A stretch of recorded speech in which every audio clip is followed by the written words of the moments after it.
भेजकर स्वागत जनाते हैं। आप तमाम साथी जो यहाँ का है, स्वागत जनाते हुए हम बोलेंगे कि उत्पादन के टाइम है, हम बोलेंगे पांडे जी ज़्यादा बोले, हम 2-4 बात बोल के ख़त्म कर देंगे। हमारा एक ही कहना है, खासतौर से यहाँ का जो ब्रांच कमेटी है, जो यहाँ का जो सेक्रेटरी पेशेंट साथी है, अंबिका जी हैं, तमाम साथी लोग हैं, विशेष रूप से जयंतो भाई को बोलेंगे जिनके ऊपर एरिया की जिम्मेदारी है। मेंबरशिप बढ़ाना बहुत जरूरी है, मेंबरशिप बढ़ाना बहुत जरूरी है। और एक चीज तय है, देखिए आप तो बैठे हुए हैं, जो लोग बाहर भी है ना, जो थोड़ा भी चिंता धारणा होगा तो HMS को मीटिंग को जो है ध्यान से सुनेगा कि HMS के लीडर लोग क्या बोल रहे हैं। इसलिए कोयला खदान के अंदर आपको सोदपुर एरिया नहीं, एशिया नहीं, पूरे कोल इंडिया के अंदर HMS जो बोलता है मोटा मोटी वही फाइनल भी होता है। HMS जो बोलता है वही फाइनल होता है और तमाम कोयला खदान के मजदूर HMS के ऊपर टकाए हुए रहता है।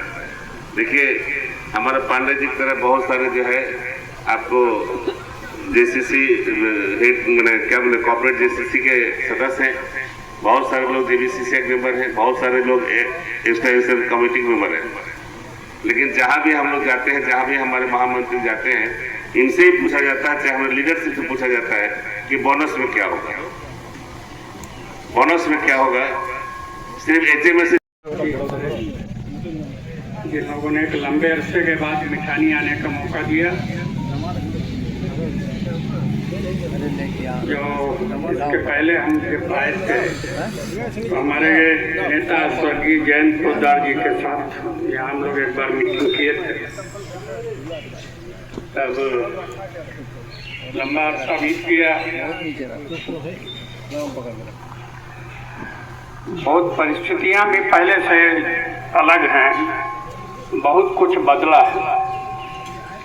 हम लोग उस समय जब बात करते थे तो बात करते थे कि कोयला खदानों में आगे कैसे बढ़ेंगे, क्या होगा क्या नहीं होगा।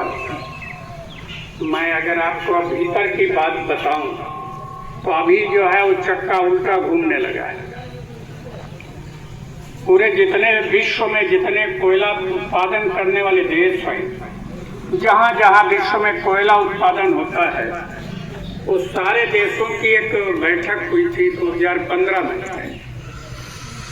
उसमें ये तय किया गया था कि जो विश्व में ग्लोबल वार्मिंग हो रही है, कभी ज़्यादा पानी हो रहा है, कभी ज़्यादा गर्मी हो रही है, कभी ज़्यादा सर्दी हो रही है, इस सब के पीछे कहीं ना कहीं पर्यावरण का, प्रदूषण का दोष है। और प्रदूषण में सबसे ज़्यादा जिसका योगदान है वो है कोयला। तो सारे विश्व के सारे कोयला उत्पादन करने वाले देशों ने एक तय किया कि 2050 के बाद हम कोयला निकालना बंद कर देना, और 2070 के बाद कोयले का कोई भी आपको कहीं ऊर्जा में उसका योगदान नहीं होगा, वो जीरो हो जाएगा। आपको 2070 के बाद जो तय हुआ कि कोयला नहीं दिखेगा आपको।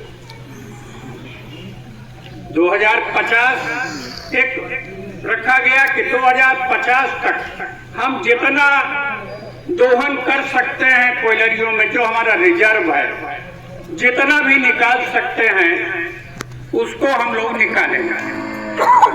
और आप सीक्वेंस देखिए कि 2015 में तय हुआ कि MDO क्या होगा, रेवेन्यू शेयरिंग में कैसे होगा, ये सारा कुछ 2015 के साथ ही चला।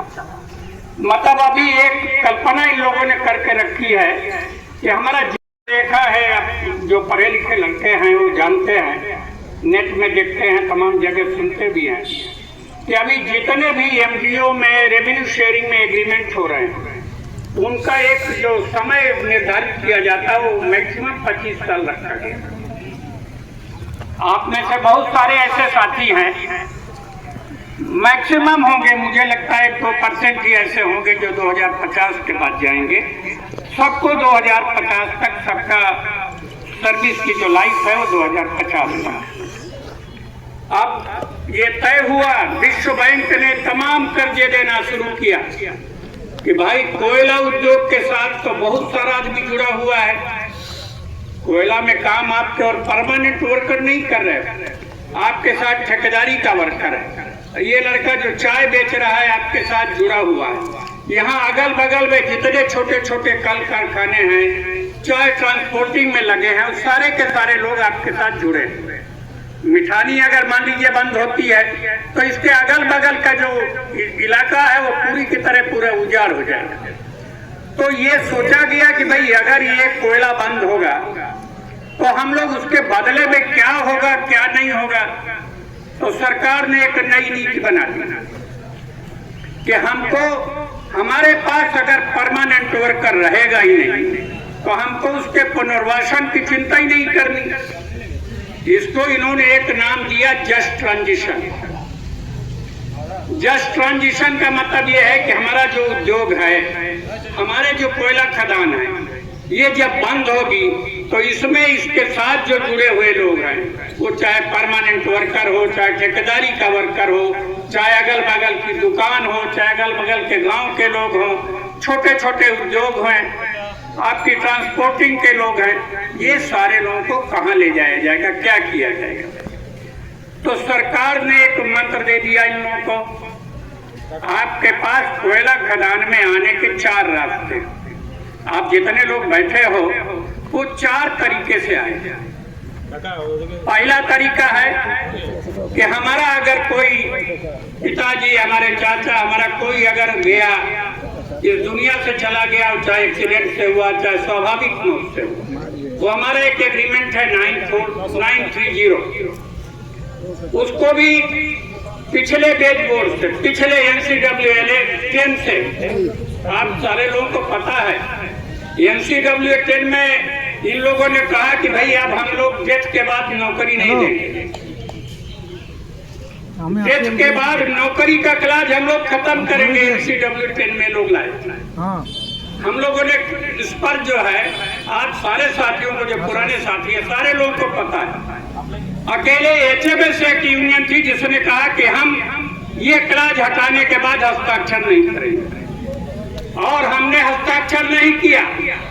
इन्होंने वो क्लास भी इसको हटा दिया, लेकिन इसके बाद जब HMS ने आंदोलन किया तो वो क्लास फिर से दोबारा जोड़ा गया और आप सारे साथियों को इसकी सुविधा मिलती है।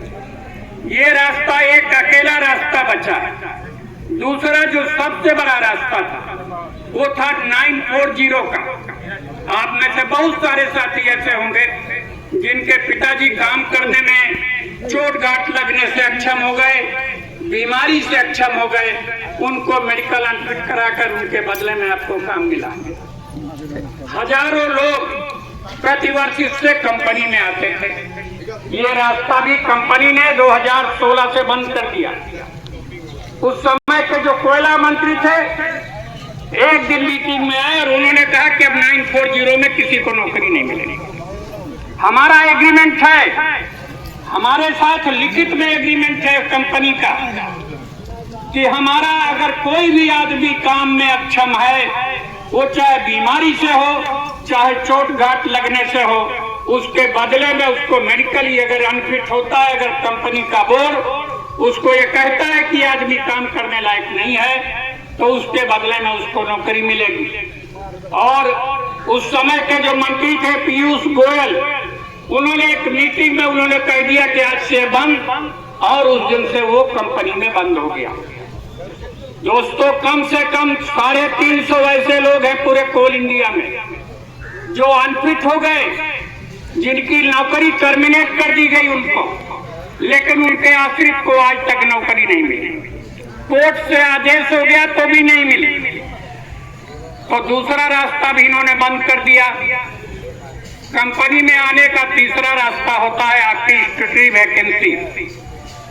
जो आदमी माइनिंग सरदार, overman, surveyor, physiotherapist, pharmacist, accountant, दुनिया भर की जो स्टैट्यूटरी वैकेंसी है, उन्होंने अभी आपके पास कोल इंडिया में लगभग 3000 वैकेंसी पड़ी हुई है, 3000।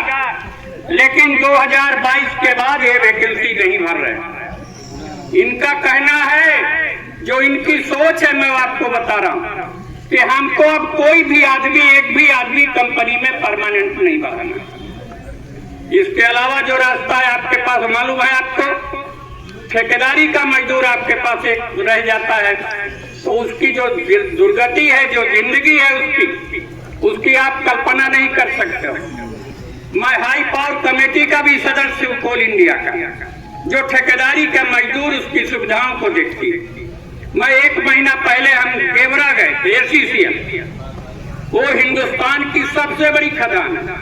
आप इतनी बड़ी खदान है उसका अंदाजा कर लीजिए कि उसका अकेले का जो प्रोडक्शन है वो आपके ECL के पूरी कंपनी प्रोडक्शन से भी ज्यादा, एक कोयलरी का प्रोडक्शन। वहां ठेकेदारी का जो मजदूर है जिसका वेतन लगभग 35,000 बनता है, हम लोगों ने जब पूछताछ की तो पता लगा कि किसी को 9,000 10,000 से ज्यादा नहीं मिलता। तो आप उसकी कल्पना कर सकते हो। आज जब कोयलरी में प्रोडक्शन हो रहा है, आप उसके साथ खड़े हो, तब उसकी ये हालत है। जिस दिन कोयलरी का प्रोडक्शन नहीं होगा उस दिन उसकी रहनुमाई कौन करेगा, उसके बारे में कौन सोचेगा अंधेरे में। तो सरकार के पास एक नीति आ गई है कि हमको अब परमानेंट वर्कर नहीं रखेगा। आप देख रहे हो बगल में हम जो मेरे साथी बोल रहे हैं, मैं ये मंत्र अपनी बात रखता हूं, अपने साथ बात रखता हूं। अभी जो नए आपके कानून आ रहे हैं, लेबर कोड्स आ रहे हैं, पहले जितने भी कानून कर देना चाहता हूं कि वो ट्रेड यूनियन है, केवल और केवल मजदूरों के भलाई के लिए ट्रेड यूनियन है। और बाकी पार्टियां हैं, अन्य पार्टियां हैं, वो पार्टी भी है, वो ज्यादातर MP MLA बनते हैं, लेकिन HMS जो पार्टी है वो केवल ट्रेड यूनियन है, वर्कर के लिए है, मजदूर के लिए। तो साथ ही हमारे अपर नेता निराला जी कह गए, बतला गए, अभी वर्तमान में जो केंद्रीय सरकार है वो किस तरह वार कर रही है, जिसे स्वीट पॉइजन कहा जाता है, मीठा जहर। आप लोग सुने होंगे इसके पहले कोड बिल कानून, उसको खत्म कर देना चाह रही है। हम सीधा साधा भाषा में बतलाना चाहते हैं